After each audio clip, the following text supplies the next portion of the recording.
നല്ല എരിവും കുറച്ച് പുളിയും കുറച്ച് മധുരവും ഒക്കെയുള്ള ഒരു ചിക്കൻ റെസിപ്പിയാണ് ചിക്കൻ കൊണ്ടാട്ടം. ഇതൊരു സ്റ്റാർട്ടറായിട്ടും സൈഡ് ഡിഷായിട്ടും ഉപയോഗിക്കാവുന്നതാണ്. അതുപോലെ ചോറിൻ്റെ കൂടെയും ഗീ റൈസിൻ്റെ കൂടെയും ചപ്പാത്തിയുടെ ഒക്കെ കൂടെ നല്ലൊരു കോമ്പിനേഷനാണ് ചിക്കൻ കൊണ്ടാട്ടം. അപ്പോൾ നമുക്ക് ചിക്കൻ കൊണ്ടാട്ടം തയ്യാറാക്കുന്നത് എങ്ങനെയാണെന്ന് നോക്കാം. അതിനുവേണ്ടി 750 ഗ്രാം ചിക്കൻ ക്ലീൻ ചെയ്തെടുത്തിട്ടുണ്ട്. ഇനി ഇതൊന്ന് മാരിനേറ്റ് ചെയ്യണം. അതിനായിട്ട് 1 ടേബിൾ സ്പൂൺ ഇഞ്ചി വെളുത്തുള്ളി പേസ്റ്റ്, 2 ടേബിൾ സ്പൂൺ കാശ്മീരി മുളക് പൊടി, നല്ല കളർ കിട്ടാൻ വേണ്ടിയിട്ടാണ് കാശ്മീരി മുളക് പൊടി ചേർക്കുന്നത്. അതല്ലെങ്കിൽ 1 ടീസ്പൂൺ സാദാ മുളക് പൊടി ചേർക്കാം. അതുപോലെ 1/4 ടീസ്പൂൺ മഞ്ഞൾപ്പൊടി, 1/4 ടീസ്പൂൺ ഗരം മസാല,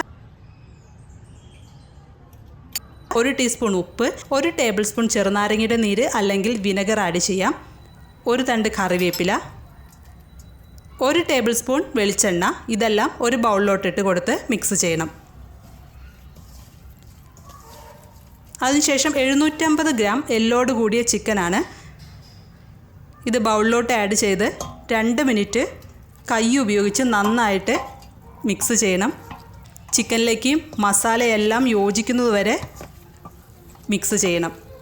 ചിക്കൻ ചെറിയ പീസുകളായിട്ടാണ് കട്ട് ചെയ്തിരിക്കുന്നത്. അതിനുശേഷം ഇത് അടച്ചു വെച്ച് ഫ്രിഡ്ജിൽ വെക്കാം. മിനിമം 30 മിനിറ്റ് റെസ്റ്റ് ചെയ്യാൻ വെക്കണം. ഞാനിവിടെ 1.5 മണിക്കൂർ ചിക്കൻ റെസ്റ്റ് ചെയ്യാൻ വെച്ചിട്ടുണ്ടായിരുന്നു. ഇനി ചിക്കൻ വറുത്തെടുക്കാം.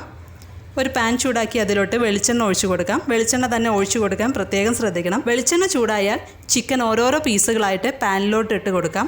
ചിക്കൻ പാനിലിട്ട് കൊടുക്കുന്ന സമയത്ത് ഫ്ലെയിം കൂട്ടി വെക്കണം. അതിനുശേഷം മീഡിയം ഫ്ലെയിമിൽ വെച്ച് ചിക്കൻ വറുത്തെടുക്കാം. വറുക്കുമ്പോൾ ഒരുപാട് ഡീപ്പ് ഫ്രൈ ആവേണ്ട ആവശ്യമില്ല, പക്ഷെ കുക്കാവുകയും വേണം. ഒരു 5-6 മിനിറ്റ് കഴിഞ്ഞാൽ അടുത്ത സൈഡ് തിരിച്ചിട്ട് വറുത്തെടുക്കാം.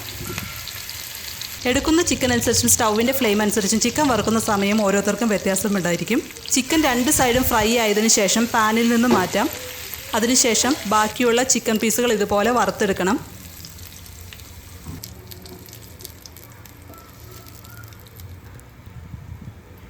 മുഴുവൻ ചിക്കനും ഫ്രൈ ചെയ്തെടുത്തിട്ടുണ്ട്.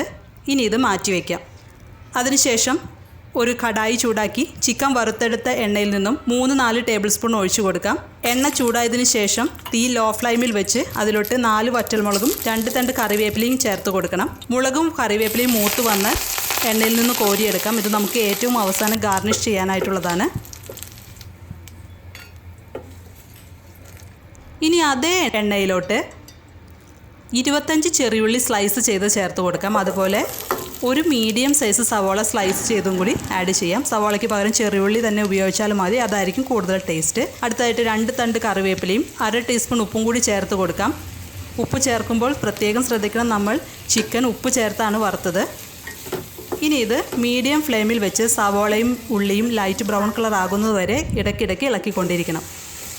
സവാളയും ഉള്ളിയും ലൈറ്റ് ബ്രൗൺ കളർ ആയാൽ അതിലോട്ട് 1 ടീസ്പൂൺ ഇഞ്ചി വെളുത്തുള്ളി പേസ്റ്റ് ആഡ് ചെയ്ത് ഇളക്കിക്കൊടുക്കണം.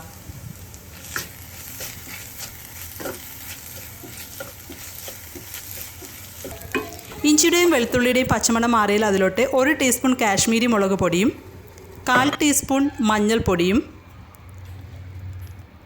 1/2 ടീസ്പൂൺ ഗരം മസാലയും കൂടി ചേർത്ത് കൊടുത്ത് ഇളക്കണം.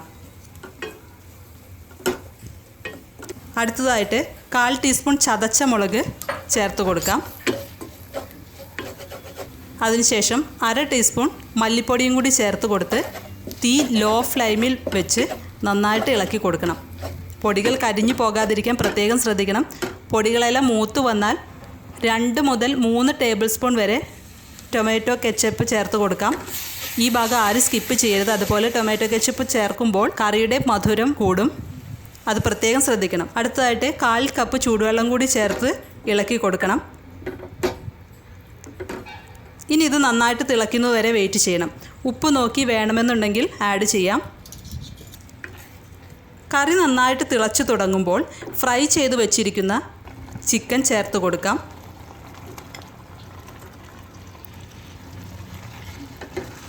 അതിനുശേഷം